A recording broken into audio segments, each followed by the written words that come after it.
নমস্কার আমার কৃষক বন্ধু। আজকে আপনাদেরকে একটি নতুন ভিডিও নিয়ে উপস্থিত হয়েছি। এর আগের ভিডিওতে আমি বলেছিলাম লঙ্কা গাছের পাতা কেন কুঁকড়ে যায়, তার প্রতিকার কী আছে বিস্তারিত আলোচনা করেছিলাম। আজকের বিষয় হচ্ছে লঙ্কা গাছ হঠাৎ কিন্তু ঢলে পড়ে যাচ্ছে, এর কারণ কি আছে, কি প্রতিকার আছে। এইসব বলার আগে লঙ্কা গাছ কী কী কারণে ঢলে যেতে পারে সেই বিষয়ে একটু আলোচনা করব। তো ভিডিওটি কন্টিনিউ দেখুন, তাহলে বুঝতে পারবেন কখন কোন ওষুধটা কী পরিমাণ বা কী সাবধানতা অবলম্বন করলে আমাদের এই লঙ্কা গাছে ঢলে পড়া রোগ থেকে মুক্তি পাবো। কি কি কারণে এই লঙ্কা গাছে ঢলে পড়া রোগ হতে পারে। দেখবেন কয়েকদিন ধরে টানা বৃষ্টি হচ্ছে, সূর্যের আলো দেখা যাচ্ছে না, সেক্ষেত্রে কিন্তু ঢলে পড়া রোগ হতে পারে। তাছাড়া দেখবেন কয়েকদিন ধরে টানা ঘন কুয়াশা ভরে আছে, সূর্যের আলো দেখা যাচ্ছে না, সেক্ষেত্রে কিন্তু এই ঢলে পড়া রোগ হতে পারে। তাছাড়া আরেকটা কারণ হচ্ছে আপনার জমিতে অতিরিক্ত জলসেচ করেছেন, জল নিষ্কাশনের ব্যবস্থা ভালো নেই, সেক্ষেত্রেও কিন্তু এই ঢলে পড়া রোগ হতে পারে। এটা একটি ছত্রাকজনিত রোগ। এই রোগের ক্ষেত্রে তৎক্ষণাৎ ব্যবস্থা না নিলে একটার পর একটা গাছ নষ্ট হয়ে যাবে। এই জন্য আপনাকে যখনই একটা দুটো গাছ দেখতে পাবেন এরকম ঢলে পড়ে আছে, তৎক্ষণাৎ ব্যবস্থা নিতে হবে। সব গাছগুলো মাটির সময় তুলে ফেলে দেবেন, তারপর বাকি গাছগুলো কীভাবে বাঁচানো যায় সেই বিষয়ে আজকের ভিডিওতে আপনাদেরকে জানাবো। এই যে ছত্রাক ভয়ঙ্কর যে মারাত্মক যে রোগটি, বেগুন গাছ পুরো ঢলে যাচ্ছে, যখন লঙ্কা ধরতে শুরু করছে, ফুল ফুটতে শুরু করছে, তখন এই অবস্থা দেখতে পাচ্ছেন। বাকি যে পাশের গাছটা হচ্ছে এটি কিন্তু সতেজ, কোনো অসুবিধা নেই। আর একটা গাছ দেখাচ্ছে আপনাদেরকে, এই যে এই গাছটাও সেই একই অবস্থা, ঢলে যাচ্ছে।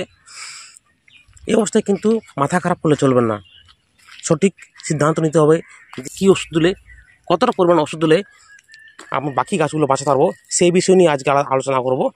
যে গাছটা মরে গেছে, ঢলে যাচ্ছে, সেই গাছটা বাঁচানো যাবে না কখনোই, কিন্তু যে গাছগুলো সতেজ আছে সেই গাছগুলো কীভাবে রক্ষা করতে পারি সেই বিষয় নিয়ে আলোচনা করবো। তাছাড়া এই ধরনের রোগটা যাতে না হয় লঙ্কাতে সেই বিষয় নিয়ে আলোচনা করব। তো ভিডিওটি কন্টিনিউ দেখুন প্রথম থেকে শেষ পর্যন্ত, অনেক উপকার হবে, খুব ভালো তথ্য। একটা আমাদেরকে সাবধানতা অবলম্বন করতে হবে, যখন দেখছেন যে আপনার জমিতে এই ধরনের ঢলে পড়া রোগ দেখা যাচ্ছে, সেই জমিতে কিন্তু লঙ্কা বা বেগুন জাতীয় ফসল চাষ করবেন না 2-1 বছর। আর যদি করতে হয় একান্ত, সেক্ষেত্রে আমরা জমিতে কিন্তু ট্রাইকোডার্মা দিয়ে শোধন করে নেব। আপনাদের লঙ্কা গাছ যদি এভাবে হঠাৎ করে ঝিমে যায়, তাহলে কী করে বুঝবেন যে এটা ছত্রাকজনিত রোগের কারণ হয়েছে। আপনারা একটা গাছ তুলবেন, তোলার পরে দেখবেন এই যে গোড়াটা যা রয়েছে সেখানকার যে ত্বকটা রয়েছে বা চামটা রয়েছে সেটা কি সহজে উঠে যাচ্ছে, এই যে সহজে উঠে যাচ্ছে, তাহলে বুঝে নিতে হবে এটা ছত্রাকজনিত রোগের কারণ হয়েছে। তাছাড়া আরেকটা কারণ রয়েছে, হঠাৎ করে কিন্তু ফুল ফল ধরে আসে, হঠাৎ করে গাছটা ঝিমিয়ে পড়ে যাবে এইভাবে, যেমন এটা একটা ছত্রাকজনিত রোগের কারণ হয়েছে। ব্যবস্থা কী নেবেন আপনারা সঙ্গে থাকুন, আপনাদেরকে জানিয়ে দিচ্ছি কী ব্যবস্থা নেবেন।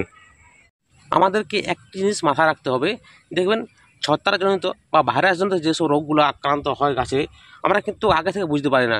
যখন আক্রান্ত হয়ে যায়, গাছ মরতে শুরু করে, তখন আমরা বুঝতে পারি যে গাছের ছত্রাক বা ভাইরাসজনিত কোনো রোগে আক্রান্ত হয়েছে।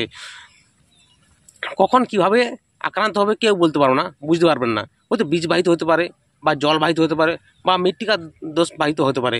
এই জন্য আমাদেরকে সতর্কতা অবলম্বন করতে হবে। যেখানে আমরা বীজতলা তৈরি করব সেই মাটিতে কিন্তু ট্রাইকোডার্মা দিয়ে মাটিটাকে শোধন করে নেব। তাছাড়া বীজগুলোকে আমরা বেবিস্টিন বা কার্বন ডাইজিম দিয়ে আমরা শোধন করে নিতে হবে। চারা রোপণের পূর্বে আমাদেরকে শিকড়টি ডুবে রাখতে হবে। স্ট্রেপ্টোমাইসিলিন 1 গ্রাম প্রতি 10 লিটার জলে দ্রবণ তৈরি করে সেই দ্রবণে চারাটিকে ডুবে রাখবো, শিকড়গুলি 10 থেকে 15 মিনিট। তাতে কী হবে, এই ছত্রাক বা ব্যাকটেরিয়াজনিত রোগগুলি হবে না। আমরা লঙ্কায় চাষ করি কিংবা বেগুন চাষ করি, এই দুটো ক্ষেত্রেই কিন্তু ছত্রাকজনিত ঢলে পড়া রোগটির সমস্যা দেখা যায়। তো আমরা প্রতিকার হিসেবে ব্যবস্থা নিতে পারি, যেসব জৈব ছত্রাকনাশক রয়েছে যেমন ট্রাইকোডার্মা বা সিউডোমোনাস, এরা আপনি এই দুটো ওষুধ 10 গ্রাম প্রতি লিটার জলে একটি দ্রবণ তৈরি করে গাছের গোড়ায় ঢেলে দিলেও কিন্তু ভালো কাজ হয়। তাছাড়া তো রাসায়নিক ছত্রাকনাশক রয়েছে, সেগুলো আপনি ব্যবহার করতে পারেন, যেমন কপার অক্সিক্লোরাইড। দেখুন মার্কেটে বিভিন্ন ব্র্যান্ডে পেয়ে যাবেন, যেমন ব্লু কপার বা ব্লাইটক্স, এটি 4 গ্রাম প্রতি লিটার জলে। তার সাথে সাথে ভেরিডামাইসিন 2 গ্রাম প্রতি লিটার জলে একটি দ্রবণ তৈরি করবেন। সেই দ্রবণটা আপনি 1 কাপ করে প্রতি গাছের গোড়ায় আপনি ঢেলে দেবেন। মাটিটা একটা তুলে নেবেন, তারপর ঢেলে দেবেন, আর এমনভাবে ঢেলবেন যেমন গাছের কাণ্ডটা একটু লেগে যায়। তার সাথে সাথে আপনি করবেন কি, এমিস্টার টপ 2 ml প্রতি লিটার জলে স্প্রে করবেন। 7 দিন পর পর দুবার করবেন, দেখবেন এরপর আর একটা গাছও আপনার ঢলে পড়ে যাচ্ছে না, আপনার সম্পূর্ণভাবে এই ছত্রাক মুক্ত হয়ে গেছে। যখন আপনার জমিতে এই ধরনের ঢলে পড়া রোগ দেখা যাবে, তখন আপনাকে যে ওষুধগুলো বললাম সেগুলো ব্যবহার করুন। সেই সময় কিন্তু কোনো চাপান সার, কোনো নাইট্রোজেন বা কোনো বুস্টার, কোনো অনুখাদ্য ব্যবহার করা যাবে না।